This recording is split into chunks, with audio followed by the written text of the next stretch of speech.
Hey there, welcome back to our Sky Tonight program. My name is Seth. I'm the curator of astronomy for the Loma Planetarium, and in this week's episode, we're covering the dates of May 10th through May 16th, 2021. We're going to start things off by talking about the new moon at the beginning of this week and how it's great to stargaze around that time. We'll then say farewell to the brightest star in our sky, Sirius, that's setting in the west. Then we'll have a really nice treat with the moon and Mars at conjunction, really close together by the end of the week. So let's get to it. For many of our Sky Tonight programs, we usually talk about where you can see the moon and what position it is in the sky and what it looks like or what it's next to. So we usually are talking about that, but sometimes it's worth mentioning and celebrating a new moon when the backside of the moon is being lit up and when you can't see the moon at all. And we can actually see that here in Stellarium. If I turn off the ground, which is a nice feature to have, we can actually see where the moon is on the 11th. That's the exact date of the new moon this week. And if we look below the horizon, if we could see through the ground, you'll find there's our moon. And that's the shadow of the moon there falling on the side we normally see, the side always facing the Earth. And right now, the back side of the moon is being lit by the sun. And that's why we can't see it during this phase. Of course, if things were to line up perfectly, if the Earth, Moon, and Sun were lined up right in a perfectly straight line, which is called a syzygy, the moon would be directly over the sun, and in this configuration, you'd have what's called a solar eclipse. But normally, the moon misses the sun during a new moon phase, as you see on the 11th here. But what is so special about having a new moon when you can't see it at all?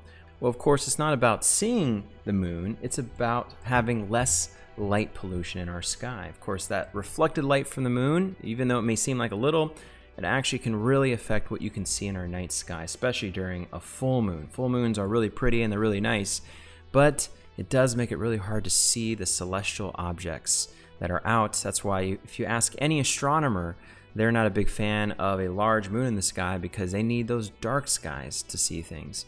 So the moon's great, it's nice to see it, but sometimes it's great when it's not out, where you can really appreciate some of the dimmer objects in the sky, and especially some of the dimmer stars, the nebulae, galaxies, those types of things. Of course, planets and really bright stars aren't affected by the moon, but definitely many of the other objects, and of course, meteor showers. We talked about a meteor shower last week that was affected by the moon. Those meteor showers can really be dependent upon the phase of the moon at that peak, and so we always look out for those types of things.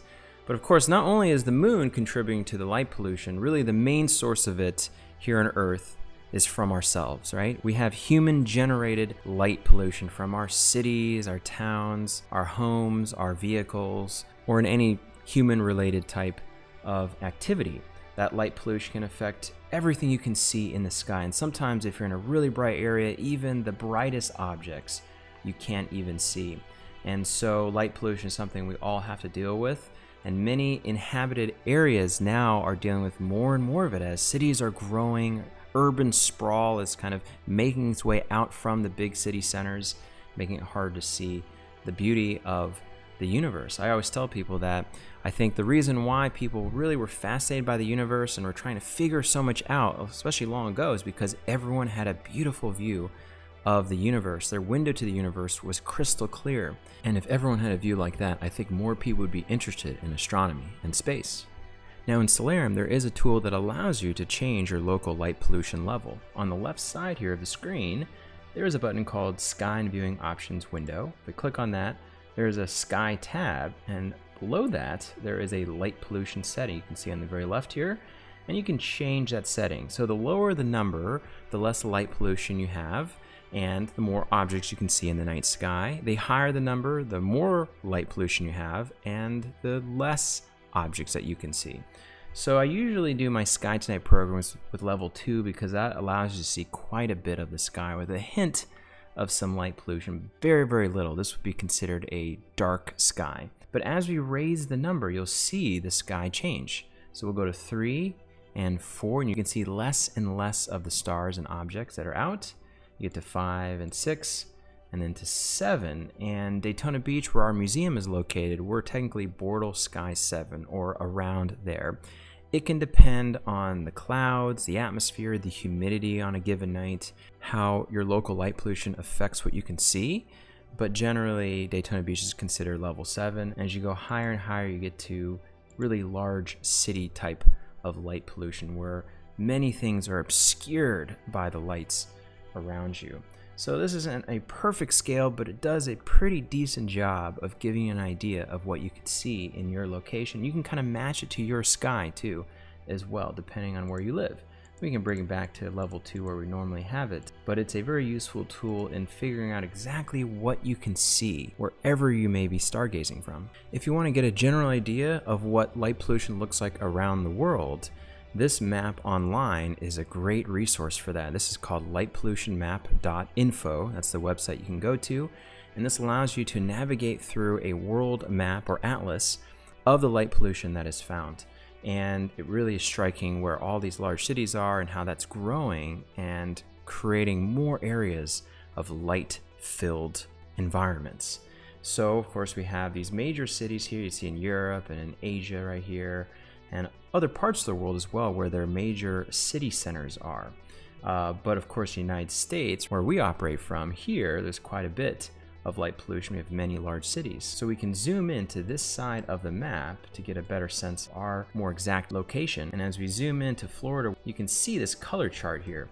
So as you could probably tell, the brighter, more white and pinkish areas are higher levels of light pollution. As you get down to blue and then ultimately to gray, that's where you have very little light pollution or none at all. And what's obvious are the oceans, which have no light pollution at all because there are no cities out there. That makes sense. You get near the shore and also away from the cities a bit, but the cities are maybe very distant on the horizon. You get to kind of a blue, so that's really, really dark still, but maybe a hint at the horizon if you're close to the coast. But as you get closer to the land, depending on where you go, that's where the cities start to emerge and the light pollution starts to show itself even more. So if you zoom in here, you can get to Daytona Beach where our museum sits. And as we look in this area and around Florida as well, you can see Orlando and Jacksonville here, Tampa, are very bright areas of light pollution. That's obvious. Those are pretty large cities in Florida. And then Daytona Beach has a fair amount as well here. And as you move away from the main city, the light pollution gets less and less. You can see the red. It's a little bit less, but still fairly bright, to yellow, to green, and again to blue as you get farther away from the land here. What's great about this tool is you can click on the area that you're located in, kind of click on that. What it will do is show this box, give you kind of the location here and the brightness of the sky, but it'll give you the Bortle sky level right here. And this chart allows you to click on it. So in Daytona, like I said, it says class 7. So that's the Bortle level we are in Daytona Beach, which is a decent amount of light pollution. But if I click on that, what's very useful is this scale is explained here. And it mentions how this scale was developed by someone named John Bortle, who spent many years trying to figure out light pollution and how to measure it. And as we look down here below, you'll see the scale explained here from 1 to 9. Again, the lower number is a darker sky, and the higher number is a brighter sky with more light pollution. So at number 1, you see it says excellent dark sky. So that's the darkest you can get, away from all light pollution for the most part. 2 is an average dark sky, or sometimes you see it called a typical truly dark sky. 3 is a rural sky, so more farmland type areas. Then you get to 4, which is rural. Then you get to a little bit of suburban transition area. 5 is suburban areas there. 6 you see is bright suburban. 7 is suburban to kind of urban transition, so there's the transition places there. 8 is your city sky, so that's your big cities, and then 9 is inner cities. So if you're right in the middle of the city, that light pollution is majorly intense. You can see almost nothing in the sky, with the exception of some really bright stars, a planet or two, and of course, the moon. So this scale does a pretty decent job of helping you to understand your local night sky. And this map is quite useful as well. So of course, you can go to any location in the world. As we look around, at least the United States, you can see the eastern half of the country, really bright, a lot of big cities that are close together. We get over to the western side of the United States. I'm actually originally from the northwest US, so there were some dark areas there if you got away from the cities. But we make our way here to the west coast, and there are some bright areas right along the coast, but of course the more mountainous, more desert regions in some of these places are very dark, and those are some really nice areas. But even in a more populated place, if you kind of zoom in, you can find little areas, little pockets around the cities where you can go and stargaze. So it's a great tool to help you to find a location that maybe you can go to or travel to get a decent night sky to look at. Maybe you go camping, or maybe just go out somewhere farther from the city and really appreciate what the night sky can offer. So as I mentioned before, take advantage of a new moon, which again happens on the 11th this week, or even a couple days before and after it when the moon is a very, very small phase. If you combine that with a dark sky that you can travel to, or maybe you already live in a place with a sky like that, that makes for an amazing night to enjoy. And I do talks around the community about light pollution. I always suggest to folks too, if you have extra lights outside your home at night that you may not need, it's always worth turning them off for your own view, but also for the habitat around you. Lights can be confusing to animals, even certain types of plants as well. And so darker skies are better for the environment, for energy reasons, for plants and animals, and even for our own sake as well. At this time of the year in the Northern Hemisphere, we can start to say farewell to the brightest star in our night sky, the one you may know as Sirius, that we find right there. Sirius is also known as the dog star because, as we've mentioned many times before, it's part of the dog constellation known as Canis Major that we find right there, and there's the image as well. As you know, this dog is one of the hunting dogs of the mighty hunter Orion, which has just set in the west as well. Many of these wintertime stars are now falling below the western horizon for us here in the Northern Hemisphere, and so they're getting harder and harder to see. And this dog is a little bit higher than Orion, so it stays up a little bit later, even though they're pretty close to each other. And so the dog star Sirius that we find right there is getting pretty low near the west and southwestern horizon. We don't have much time to see it, but it's still there. And since the star is so very bright, even when it's low, you can still notice it, even through a thicker atmosphere and maybe some haze and maybe some light pollution that sometimes is near the horizon. And speaking of this star, just to celebrate a little bit more, let's fly to it. So Sirius is so bright to us because it's one of the closest stars to Earth at about 8.6 light years away. The light takes about 8.5, a little over 8.5 years to travel from this star to reach us. That's still a huge distance, but for most stars very close, making it the brightest star in our sky by a lot, actually. So in Space Engine, the software I'm using right now, we can fly to it, which is always fun.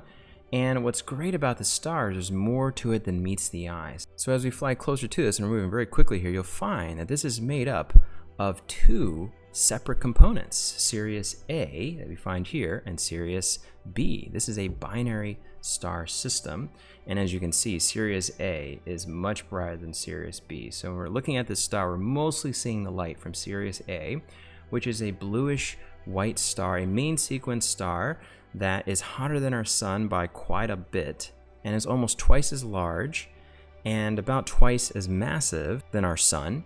And Sirius B is what's called a white dwarf star, a star that used to be 5 times more massive than the sun, but it died, it went into its red giant phase, it sort of bloated up, its gases then moved out into space and it left behind the core of the star, which is called a white dwarf, which is about as massive as our sun, but scrunched down to something much, much smaller. And so it's not as bright as it was, but still a massive little object there. And so these two components here orbit around each other every 50 years. And I can actually speed up time here in Space Engine to show you that orbit, and it's quite eccentric. And so Sirius B kind of makes its way out and gets a little closer to Sirius A as it goes through this 50-year orbit that we're speeding up and seeing here. So it's kind of neat to know that this is a binary system very close to us, and actually Sirius B was the first white dwarf star ever discovered, which helped us to understand the evolution of stars and what our sun will turn out to be in billions of years' time. And again, we can say farewell to Sirius. Now you know a binary star system, so you're actually saying farewell to 2 stars orbiting around each other, and you won't see this system until later in the year in the summer when it's rising with the sun in the early morning towards the east.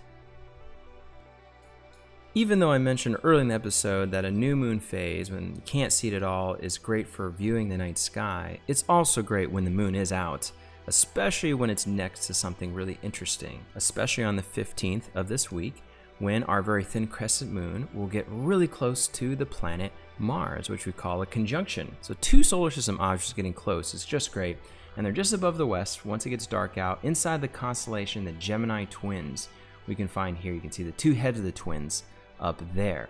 So here are those two objects there. I'll zoom in a little closer to give us a better view of them. And there they are. And as you may have heard from my previous episodes, Mars has been descending lower in the west, but also moving eastward through Gemini lately. And on this night, on the 15th, the moon will slide past Mars, and they'll come within about 1.5 degrees from each other. A half a degree is about the width of a full moon. So 1.5 degrees is about 3 full moon widths apart. So that's pretty close. It's not as close as it was last year in October when Mars and the moon were within 0.7 degrees. That was pretty close. And in this picture here that I captured through one of our telescopes, I was able to get both the moon and Mars in the field of view, which is really awesome. Of course, you can see the moon below, Mars up above, and even though this is not one of the most visually spectacular images, it was one of my favorite astronomical images that I took last year because you can really see that each of these places are separate worlds with their own interesting stories. The moon closer to us, our natural satellite, and little red Mars millions of miles away, a place where water used to exist all over the planet, where life may have existed, and that's where we have rovers, and the helicopter has been flying around, and spacecraft orbiting around the planet. So I love how you can see these two separate worlds millions of miles apart in one field of view. I think that's spectacular. But for the 15th, seeing the moon and Mars pretty close is still going to be great. It's worth it to look at with your own eyes, and maybe if you're a photographer, taking some pictures of this inside the Gemini twins towards the west. But don't wait too late because they're pretty low near the horizon, so you have a limited time to see this before they set below the western part of our sky later in the evening. This concludes another episode of our Sky Tonight program. Thank you so much for tuning in. And as always, please stop by the Museum of Arts and Sciences and, of course, the Loman Planetarium. We'd love to see you there for a show. And I also want to mention a new exhibit that I curated that has just opened called Eyes in the Sky, the World of Aerial Drones. It's about drones and UAVs. I put this together with my great planetarium team and many others at the museum. We're really excited to put this on display until August 1st to talk about this interesting technology. And we also got to highlight the Ingenuity helicopter, which we've talked quite a bit on this program. It's really a timely exhibit because of that helicopter now flying on Mars, and it's been wildly successful.